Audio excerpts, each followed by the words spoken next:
The reason we love blockchain, it's a technology of the freedom. We care about freedom.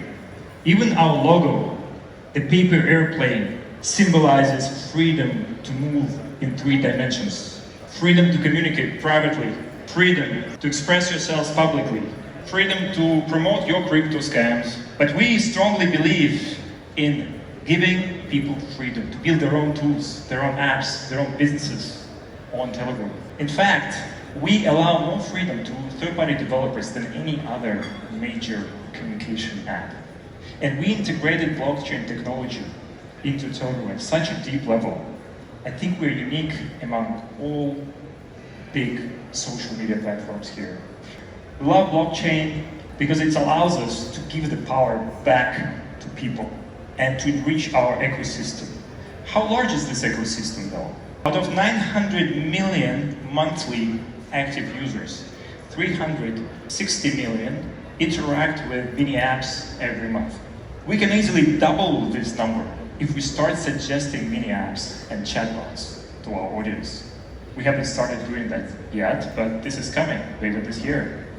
So hopefully the number will increase to over 700 million users that will interact with mini apps and chatbots every month. You see, other apps, they sell user data. Try to do it long enough, they will shadow ban you. Well, Telegram does none of that. First, don't use your personal data to target ads. We don't sell your personal data to advertisers. All our ads are context-based. Second, we would never prevent the direct link between a content creator, a community leader, an app, and the user. We will not clutter it with algorithms. And third, we believe in sharing. Telegram is different because we understand that all our success, all our popularity is because of you. It's because of mini app developers, community leaders, it's because of content creators, sticker artists, users who invite their friends to Telegram. And that's why we believe in giving back to the community. We believe that our users are equal to us. And that's why last month we started one of the most generous revenue sharing models in the history of social media. 50% all the proceeds that we receive from displaying ads in broadcast channels goes to the owners of such channels. And it's really, really easy. The first withdrawals will happen already today. A lot of people already made some money from this revenue sharing program. Creators, huge market, multi-billion-dollar market. Here it's a little bit different when it comes to payments because we are limited with in-app purchase mechanisms enforced to us by Apple and Google. However, the withdrawal mechanism will also be based on blockchain. And guess which blockchain will that be? Well, we think that we should give more power to content creators, and this is a step in that direction. But what about merchants? Since several years ago, we've been allowing app developers and merchants on our platform to sell physical goods and services free of charge. But the withdrawals will happen on blockchain.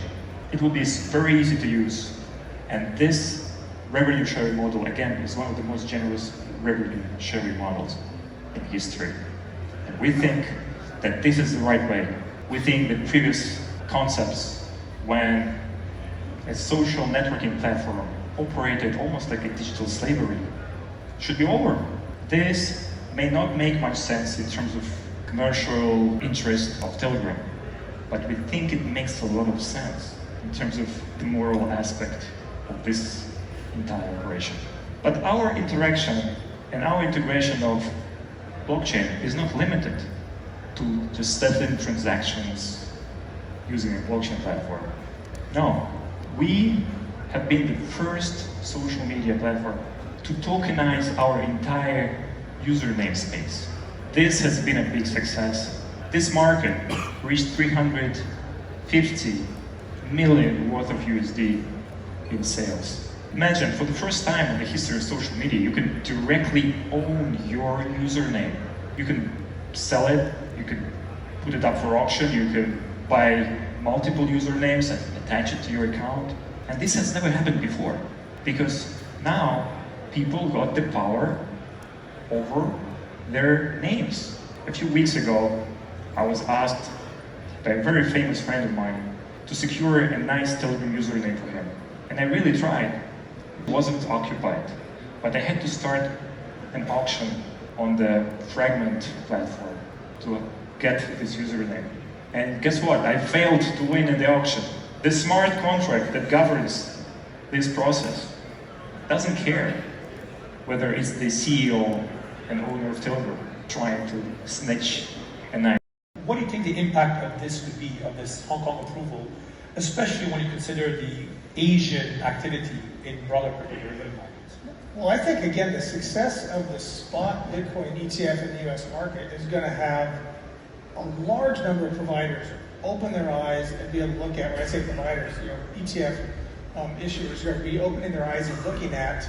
These are ways now, these are additional ways where some of the other asset classes that we've had, underneath our umbrella in the public markets, this is a faster growing asset class, right? I mean, if you're in the asset management business and you're earning advice fees for doing these things, you're going to be naturally looking at where business is growing.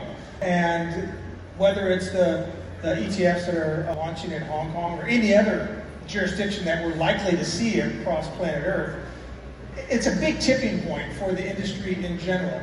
The mainstream adoption of these really network economies, which is what Bitcoin represents. And we're going to be talking about Bitcoin, but next year this time we're going to be talking about Ethereum. We're going to be talking about any other number of other projects that might be able to be delivered, whether it's in single asset ETFs or in multi-coin products. And I think that's where we have at Franklin Templeton a future vision of how do we take this environment where there's value and offer advice along tried and true things such as portfolio diversification, right?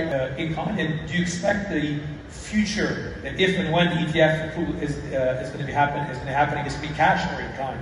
I don't think it really surprised us, particularly because as we've been in our journey in digital assets now for about 6 or 7 years, we came at it by looking at just how can we use blockchain technology and operating inside of what we do in the asset management business. We found a use case in the transfer agency responsibilities we have, record keeping. I mean, these blockchain networks are massive record keeping systems, quite frankly.